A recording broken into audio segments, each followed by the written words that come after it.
આ શું એવું બની શકે કે જે વ્યક્તિ પીઠ પાછળ ખંજર ભોંકે, કોઈનો પૂરેપૂરો વિશ્વાસ તોડે, તે ખરેખર એટલે સાધકના જીવનનો સૌથી મોટો આધ્યાત્મિક ઉપકાર કરી રહ્યો હોય? આ સાંભળવામાં સાવ વાહિયાત અને તર્કહીન લાગે ખરું ને, પણ પ્રાચીન ગ્રંથો અને સંતોની વાણી કહે છે કે સાધકના શત્રુઓ તેના માટે મિત્રો કરતાં પણ વધુ કલ્યાણકારી સાબિત થઈ શકે છે. બિલકુલ. અને આ જ આશ્ચર્યજનક વિરોધાભાસથી શરૂ થાય છે આજની આપણી આ ગહન આધ્યાત્મિક ચર્ચા.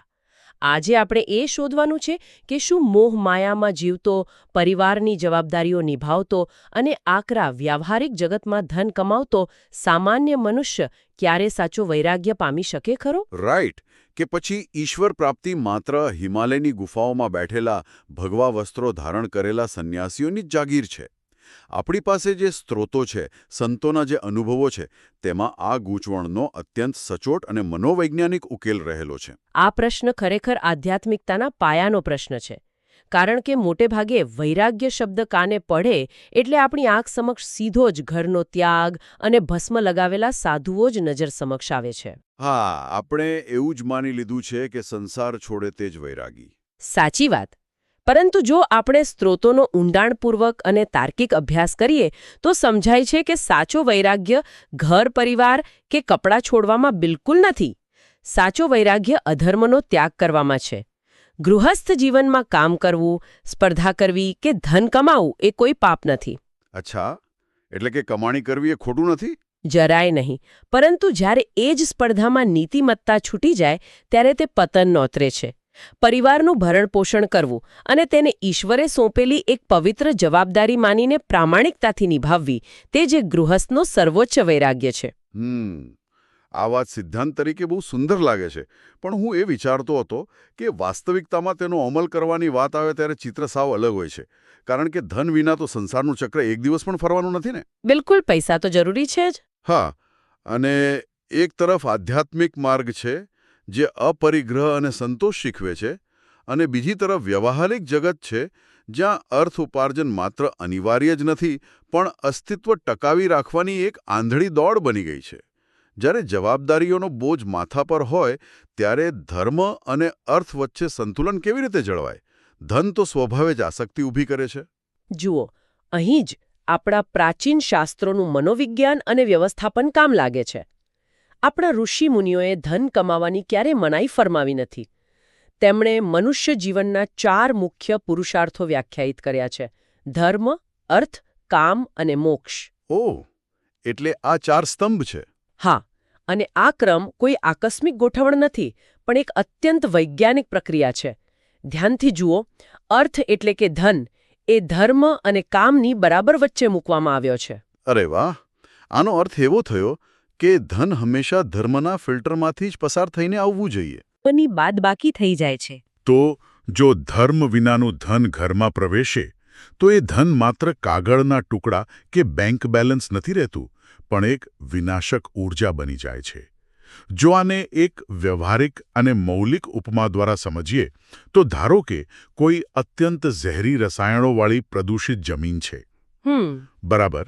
હવે તેમાં જો કોઈ બીજ વાવવામાં આવે તો તે વૃક્ષ ભલે ગમે તેટલું મોટું થાય, તેના મૂળિયા તે જ જમીનમાંથી ઝેર જ શોષવાના છે. પછી ભલે તે વૃક્ષ પર બહારથી ગમે તેટલું શુદ્ધ પાણી છાંટો, તેને શણગારો, પણ તેમાં આવનારા ફળ ક્યારેય મીઠા અને અમૃત સમાન ન હોઈ શકે. તે ઝેરી જ રહેવાના. તો શું અનીતિથી આવેલું ધન પણ આ ઝેરી જમીન જેવું જ કામ કરે છે? બહુ જ સચોટ ઉપમા છે. અનીતિ અને ભ્રષ્ટાચારથી આવેલું ધન એ બિલકુલ તે ઝેરી જમીન સમાન જ છે. જ્યારે મનુષ્ય ખોટી રીતે ધન કમાય છે ત્યારે તે માત્ર પૈસા નથી લાવતો, તે સાથે બીજાની હાય, પીડા અને ભય પણ ઘરમાં લાવે છે. બાપરે! એટલે જ સ્ત્રોતો સ્પષ્ટ કહે છે કે આવું ધન ઘરમાં પિશાચી કામનાઓ જન્માવે છે. સાચી વાત. આનું મનોવૈજ્ઞાનિક કારણ એ છે કે અપ્રામાણિકતાથી આવેલું ધન અંતઃકરણમાં એક પ્રકારની સતત અસલામતી અને અશાંતિ ઊભી કરે છે. ભલે પછી એ ધનથી ભૌતિક સુખ સગવડો કે મોટી ગાડીઓ આવી જાય, પરંતુ તે મનુષ્યના હૃદયની શાંતિ છીનવી લે છે. રાઈટ. પછી તો ઘરમાં કલેશ જ થાય. હા, તે પરિવારના સભ્યો વચ્ચે કાયમી અશાંતિ, અવિશ્વાસ અને કલહનું બીજ રોપે છે.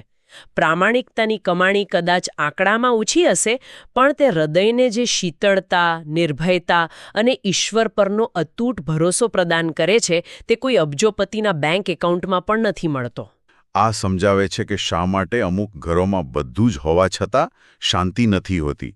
પણ હવે અહીંથી એક બીજો મોટો પ્રશ્ન ઊભો થાય છે. હા, ચોક્કસ. શું પ્રશ્ન છે? ધારો કે એક સાધક પ્રામાણિક છે, તે નીતિથી ધન કમાય છે, પણ આજના કળિયુગના આધુનિક સમયમાં જ્યારે ચારે તરફ માહિતીનો વિસ્ફોટ છે, ડિજિટલ વિક્ષેપો છે, ત્યારે મન અત્યંત ચંચળ રહે છે. અનેક સાધકોની આ સામાન્ય મૂંઝવણ છે કે જો મનમાં સાચો ભાવ ન હોય, જો ચિત્ત એકાગ્ર ન થતું હોય, તો માત્ર યાંત્રિક રીતે ભગવાનના નામનો જપ કરવાથી શું વળે? આ બહુ જ વ્યાજબી મૂંઝવણ છે. એટલે જો અંદરથી કોઈ સ્પંદન જ ન જાગતું હોય, તો શું બ્રહ્માંડ કે ઈશ્વર આ ખાલી પોકાર સાંભળશે ખરા? શું આ એક પ્રકારનો ઢોંગ કે દંભ નથી બની જતો? જુઓ, આ શંકાનું સમાધાન આપણા સ્ત્રોતોમાં એક અદ્ભુત તાર્કિક ઉદાહરણથી આપવામાં આવ્યું છે, જ્યાં યાંત્રિકતા પાછળના વિજ્ઞાનને સમજાવે છે. જરા અગ્નિના સ્વભાવ વિશે વિચારો. અગ્નિનું મૂળ કામ શું છે? અગ્નિનું કામ તો બાળવાનું છે. બરાબર. હવે જો કોઈ મનુષ્ય અગ્નિને ખૂબ પ્રેમથી અને શ્રદ્ધાથી અડકે, કોઈ અત્યંત ક્રોધમાં આવીને અડકે, કે પછી અંધારામાં ભૂલથી અજાણતા જ હાથ અડી જાય, તો શું પરિણામમાં કોઈ ફેર પડશે? ના, જરાય નહીં. અગ્નિ તો તેને ધજાડશે જ. એક્ઝેક્ટલી. કારણ કે અગ્નિમાં દાહક શક્તિ રહેલી છે. તે મનુષ્યના ભાવ કે ઈરાદા પર આધારિત નથી. એ જ રીતે ઝેરનું ઉદાહરણ લઈએ. ઝેર ખુશીથી પીવામાં આવે, દુઃખમાં પીવામાં આવે કે ભૂલથી દવાની જગ્યાએ પી લેવામાં આવે, તે જીવ લેશે જ, કારણ કે તેમાં મારણ શક્તિ છે. પણ આ ઉદાહરણો તો ભૌતિક જગતના છે. ભૌતિક વસ્તુઓના ગુણધર્મો અને આધ્યાત્મિક પ્રક્રિયા બંને અલગ નથી. ભગવાનનું નામ એ કોઈ રાસાયણિક પદાર્થ થોડો છે કે જેની અસર મશીનની જેમ થાય. આ પ્રક્રિયા માનવ મન પર કેવી રીતે કામ કરે છે? બહુ જ ઊંડો પ્રશ્ન પૂછ્યો. જે રીતે ભૌતિક પદાર્થોમાં એક ચોક્કસ ઊર્જા હોય છે, તેવી જ રીતે શબ્દ અને ધ્વનિમાં પણ એક પ્રચંડ ઊર્જા હોય છે. ભગવાનના નામમાં માત્ર અક્ષરો નથી. તો પછી શું છે એમાં? તેમાં સદીઓની તપસ્યાથી સિદ્ધ થયેલી ધ્વનિ ઊર્જા છે, જેને તારણ શક્તિ કહેવાય છે. જ્યારે સાધક યાંત્રિક રીતે પણ નામ જપ કરે છે, ત્યારે શું થાય છે ખબર છે? તેનું મન ભલે ભટકતું હોય, પણ તેની જીભ અને કાન એક ચોક્કસ પવિત્ર ધ્વનિ સાથે જોડાયેલા રહે છે. અચ્છા, એટલે આપણું ધ્યાન ના હોય તો પણ શરીર તો જોડાયેલું છે? હા, અને આ ધ્વનિ ધીમે ધીમે મનના નકારાત્મક વિચારોના પ્રવાહને તોડે છે. સ્ત્રોતમાં સ્પષ્ટ ઉલ્લેખ છે કે ભાવ કુભાવ અનેક આલસહુ નામ જપત મંગલ દિશી દસહુ. એટલે કે કંટાળામાં કે આળસમાં લીધેલું પ્રભુનું નામ પણ કલ્યાણ જ કરે છે. શરૂઆતમાં સાબુ કઠોર લાગે, પણ તે મેલ કાપે છે. અરે વાહ! એટલે સતત યાંત્રિક જપ એ જ્ઞાનતંતુઓ પર હથોડાની જેમ કામ કરે છે એમને? બિલકુલ. અને એક સમય એવો આવે છે જ્યારે એ કઠોર મન પીગળે છે અને સાચો ભાવ આપોઆપ પ્રગટ થાય છે. એટલે જ જપ છોડવા ન જોઈએ, ભલે ભાવ ન હોય. આ ખરેખર એક નવી જ દ્રષ્ટિ આપે છે કે નામ સ્મરણ માત્ર એક ધાર્મિક ક્રિયા નથી, પણ એક પ્રકારનું માનસિક રીવાયરિંગ છે. સ્ત્રોતો એમ પણ કહે છે કે આ સફરમાં સાચા સંતોનો સંગ અત્યંત જરૂરી છે, જેને કલ્પવૃક્ષ સાથે સરખાવવામાં આવ્યો છે. હા, સત્સંગનું બહુ મોટું મહત્વ છે. પરંતુ વાસ્તવિકતામાં એવું બને છે કે કોઈ સાધક સંતોના શરણે જાય, નામ જપ કરે, બધું જ યોગ્ય રીતે કરતો હોય, અને પછી અચાનક વાસ્તવિક દુનિયાની કોઈ ક્રૂર ઘટના તેને તોડી નાખે. ઉદાહરણ તરીકે કોઈ અત્યંત નિકટની વ્યક્તિ, પરિવારનો સભ્ય કે વ્યાપારી ભાગીદાર જેની પર આંધળો વિશ્વાસ મૂક્યો હોય, તે જ પીઠ પાછળ ખંજર ભોકે. સાચી વાત છે. આવા સમયે સાધક ભાંગી પડે છે. સત્સંગમાં બેસીને જતું કરો કહેવું બહુ સરળ છે, પણ જ્યારે ખરેખર દગો થાય ત્યારે તો આખું નર્વસ સિસ્ટમ ન્યાય અને બદલો માંગે છે. એ સમયે ક્રોધ આવવો એ તો એક જૈવિક પ્રતિભાવ છે. આવી પીડાદાયક સ્થિતિમાં આધ્યાત્મિક સિદ્ધાંતો વ્યવહારિક રીતે કેવી રીતે ટકી શકે?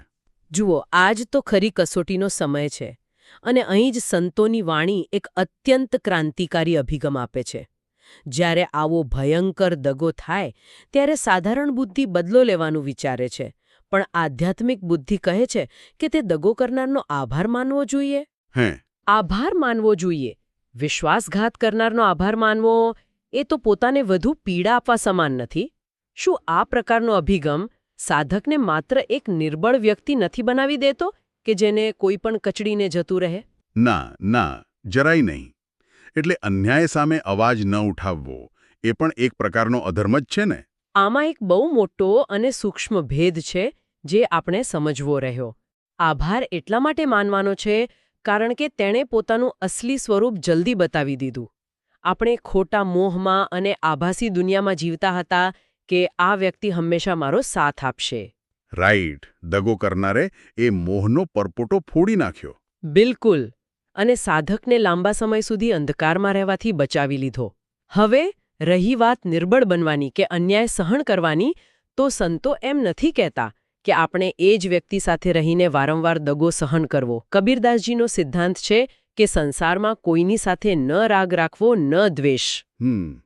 એટલે જો બદલો લેવા જઈએ તો શું થશે? તે વ્યક્તિ આપણા મનમાં કાયમ માટે ઘર કરી જશે.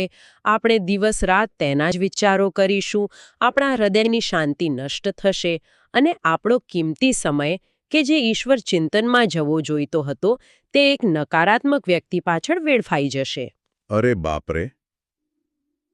એટલે કે દગો કરનારે માત્ર આપણું ધન કે વિશ્વાસ જ નથી લૂંટ્યો, પણ બદલાની ભાવના જગાડીને આપણી આધ્યાત્મિક ઊર્જા પણ લૂંટી લીધી. સાચો ધર્મ એ છે કે શાંતિથી કોઈ પણ દ્વેષ વિના એવા વ્યક્તિનો કાયમ માટે ત્યાગ કરી દેવો. 100% સાચી વાત. એટલે કે માફી આપવી એનો અર્થ એ નથી કે ફરીથી સંબંધ બાંધવો, પણ ધારો કે એ વ્યક્તિને પોતાના કર્યા પર પસ્તાવો થાય અને તે પાછો આવે, તો શું કરવું? માફી આપવી અને મૂર્ખ બનવા વચ્ચેની ભેદરેખા ક્યાં દોરવી? જો ખરેખર હૃદયપૂર્વકનો પસ્તાવો હોય તો એકવાર માફી ચોક્કસ આપવી જોઈએ, કારણ કે ક્ષમા એ ઈશ્વરીય ગુણ છે. પરંતુ જો તે વ્યક્તિ વારંવાર દગો કરતો હોય, વારંવાર એ જ ભૂલનું પુનરાવર્તન કરતો હોય, તો સમજી લેવું કે તેનામાં સુધરવાની કોઈ વૃત્તિ નથી. એટલે એ માત્ર આપણો ઉપયોગ કરી રહ્યો છે. હા, એવા સંજોગોમાં તેની પર ક્રોધ કર્યા વિના અત્યંત તટસ્થ ભાવે સંબંધને કાપી નાખવો જોઈએ. અને જે ઊર્જા આપણે તેના પર ક્રોધ કરવામાં બગાડવાના હતા તે જ ઊર્જા પૂરા વેગથી પરમાત્માની દિશામાં વાળી દેવી જોઈએ. આને જ સાચું આધ્યાત્મિક સંતુલન કહેવાય. આ આખી ચર્ચા આપણને એક એવા બિંદુ પર લાવીને ઊભી કરે છે જ્યાં એક બહુ મોટો આધ્યાત્મિક વિરોધાભાસ સર્જાય છે. કેવો વિરોધાભાસ? આપણે વાત કરી કે સાધકે નીતિથી ધન કમાવવું જોઈએ, નામ જપ કરવા જોઈએ, દગો કરનારને માફ કરવો જોઈએ. આ બધું જ અત્યંત કઠિન છે. હવે આપણા પુરાણોના એક દૃશ્યની કલ્પના કરીએ. જો એક બાજુ દંડકારણ્યના મહાન બ્રહ્મર્ષિઓ હોય, જેઓ ભયાનક રાક્ષસોની વચ્ચે વર્ષોથી અત્યંત કઠોર તપસ્યા કરી રહ્યા છે. બહુ આકરા તપની વાત છે આ. હા, રાક્ષસો તેમના શરીરને નુકસાન પહોંચાડી રહ્યા છે, છતાં તેઓ પોતાનું જ્ઞાન અને તપ નથી છોડતા. અને બીજી બાજુ જંગલમાં રહેતી એક સાવ સામાન્ય વનવાસી વૃદ્ધ સ્ત્રી છે, શબરીબાઈ, જેમણે કોઈ વેદ વાંચ્યા નથી, કોઈ મહાન યજ્ઞો કર્યા નથી. બરાબર. હવે જો સામાન્ય ન્યાય અને દુન્યવી તર્ક પ્રમાણે જોઈએ તો ભગવાને સૌથી પહેલા કઠોર તપસ્વી ઋષિઓને દર્શન આપવા જોઈએ ને, જેમણે આટલું મોટું બલિદાન આપ્યું છે. છતાં પરિણામ સાવ ઉલટું કેમ આવ્યું? ઈશ્વર શ્રી રામ શબરી પાસે કેમ ગયા? ઈશ્વર પ્રાપ્તિમાં આ બધી જ લાયકાતો કેમ નકામી સાબિત થાય છે? અરે વાહ! અહીં જ આધ્યાત્મિકતાનું સૌથી મોટું, સૌથી ગહન અને આંચકો આપનારું રહસ્ય છુપાયેલું છે. આ પુરાણોની કથા માત્ર કોઈ ભાવનાત્મક વાર્તા નથી, પણ મનુષ્યના અંતરંગનું શુદ્ધ વિજ્ઞાન છે. એટલે આમાં કોઈ મનોવિજ્ઞાન છે? હા, ભગવાન તે મહાન બ્રહ્મર્ષિઓના આશ્રમમાં ન ગયા, કારણ કે તેમની તે મહાન કઠોર તપસ્યાની વચ્ચે એક બહુ જ સૂક્ષ્મ અને અત્યંત ખતરનાક ઝેર ભળેલું હતું. અને તે હતું અહંકાર. અહંકાર? તપસ્વીઓમાં અહંકાર? બિલકુલ. તેમના મનમાં ક્યાંક ને ક્યાંક એ વાતનો ગર્વ હતો કે અમે બ્રહ્મર્ષિ છીએ, અમે આટલા મોટા તપસ્વી છીએ, અમે આટલું કષ્ટ સહન કર્યું છે. આ હુંપણું અને મેં કર્યું એ ભગવાનની પ્રાપ્તિમાં ઊભી થતી સૌથી મોટી અને અભેદ્ય દિવાલ છે. ઓહ, એટલે જ્ઞાનનો પણ અહંકાર હોઈ શકે? હા, પરમાત્માનો નિયમ છે કે જે પાત્ર પહેલેથી જ પોતાના અહંકારથી છલોછલ ભરેલું છે તેમાં ઈશ્વર પોતાની કૃપા કેવી રીતે રેડી શકે? જ્યાં સુધી હૃદયમાં દેહાભિમાન છે, પદ, જ્ઞાન કે પોતાની સાધનાનું પણ અભિમાન છે, ત્યાં સુધી ઈશ્વર ક્યારેય પ્રગટ થતા નથી. અને શબરીબાઈનું પાત્ર કેવું હતું? બીજી તરફ ભગવાન શ્રી રામ સામે ચાલીને શબરીબાઈના આશ્રમમાં ગયા. શબરી પાસે કોઈ વેદ, શાસ્ત્રોનું જ્ઞાન નહોતું, કોઈ યોગ આસન કે કઠોર તપસ્યાનું અભિમાન નહોતું. તેમની પાસે માત્ર એક જ વસ્તુ હતી, અત્યંત દૈન્ય ભાવ અને ગુરુના વચન પર સંપૂર્ણ શરણાગતિ. દૈન્ય ભાવ એટલે સંપૂર્ણ નમ્રતા. હા, શબરીનું હૃદય એટલું નિર્મળ અને અહંકાર શૂન્ય હતું કે તેમના મનમાં સતત એ જ ભાવ હતો કે હું તો અધમ છું, પતિત છું, મારામાં કોઈ જ યોગ્યતા નથી. આ નમ્રતાએ, આ ખાલીપાએ જ સાક્ષાત પરમાત્માને ખેંચી લીધા. ભગવાને પ્રેમથી શબરીબાઈના એઠા બોર ખાધા અને તેમને પરમધામની પ્રાપ્તિ કરાવી. આ ખરેખર વિવિધ આંખે તેવી વાત છે. આખો સંસાર, આપણું આખું શિક્ષણ તંત્ર આપણને સતત આપણી જાતને યોગ્ય સાબિત કરવા માટે મથ્થા શીખવે છે. આપણે ડિગ્રીઓ ભેગી કરીએ છીએ, બેંક બેલેન્સ વધારીએ છીએ, જેથી આપણે દુનિયાને બતાવી શકીએ કે હું કંઈક છું. બરાબર, દુનિયાનો નિયમ એ જ છે. પણ અહીં આધ્યાત્મિક વિજ્ઞાન સાવ વિપરીત વાત કહે છે. ઈશ્વર પાસે જવા માટે આપણે આપણી સંપૂર્ણ અયોગ્યતા સ્વીકારવી પડે છે. એટલે કે કોઈ જ લાયકાત ન હોવી તે જ સૌથી મોટી લાયકાત બની જાય છે. સોના જેવી વાત કરી. આ જ તો શરણાગતિનું પરમ સૌંદર્ય છે. આ કથા એ સાબિત કરે છે કે ઈશ્વરના દરબારમાં કોઈ મોટું કે નાનું નથી, કોઈ જ્ઞાની, અજ્ઞાની, પુરુષ, સ્ત્રી, જાતિ કે વર્ગનો ભેદ નથી. હા, ઈશ્વર માટે બધા સરખા છે. ભૂતકાળમાં મનુષ્યથી ગમે તેવા મોટા પાપ કે ભૂલો કેમ ન થઈ હોય, પરંતુ જો તેનામાં સાચો પશ્ચાતાપ જાગી જાય, અંતરથી ઈશ્વરની શરણાગતિ સ્વીકારી લે અને પોતાના તમામ અહંકારને ઓગાળીને દૈન્ય ભાવમાં આવી જાય, તો આ સૃષ્ટિનો દરેક જીવ મોક્ષનો અને ઈશ્વરના પ્રેમનો સમાન અધિકારી છે. સાચી વાત છે. અને આ આંતરિક પરિવર્તનનું જ્ઞાન કેટલું જરૂરી છે તે સમજાવવા સ્ત્રોતમાં એક બહુ જ પ્રેરક અને આંખ ઉગાડનારો પ્રસંગ આવે છે.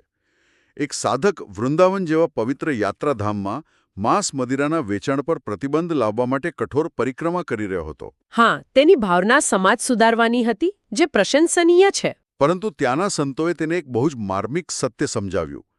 તેમણે કહ્યું કે માત્ર બહારની દુકાનો પર તાળા મારવાથી કે કાયદાઓ બદલવાથી સાચું અને કાયમી પરિવર્તન ક્યારેય નથી આવતું. બિલકુલ, કાયદાથી મન થોડું બદલાય. એ જ તો વાત છે. ધારો કે કાયદાથી દુકાનો બંધ થઈ ગઈ, પણ જો મનુષ્યની બુદ્ધિ ન બદલાય, જો તેની અંદરની ચિત્તવૃત્તિ અને મન ન સુધરે, તો તે દુકાન બંધ હોવા છતાં ખાનગીમાં કે બીજે ક્યાંકથી પણ પોતાનું દુષ્કર્મ કરવાનો માર્ગ શોધી જ લેશે. ખરી જરૂરિયાત છે સત્સંગ દ્વારા મનુષ્યના અંતઃકરણમાં પરિવર્તન લાવવાની. જો અંદરથી વૈરાગ્ય જાગશે, જો હૃદયમાં ભક્તિ પ્રગટશે, તો બહાર ભલે ગમે તેટલી ખરાબ વસ્તુઓ ઉપલબ્ધ હોય, તે સાધકને સ્પર્શી પણ નહીં શકે.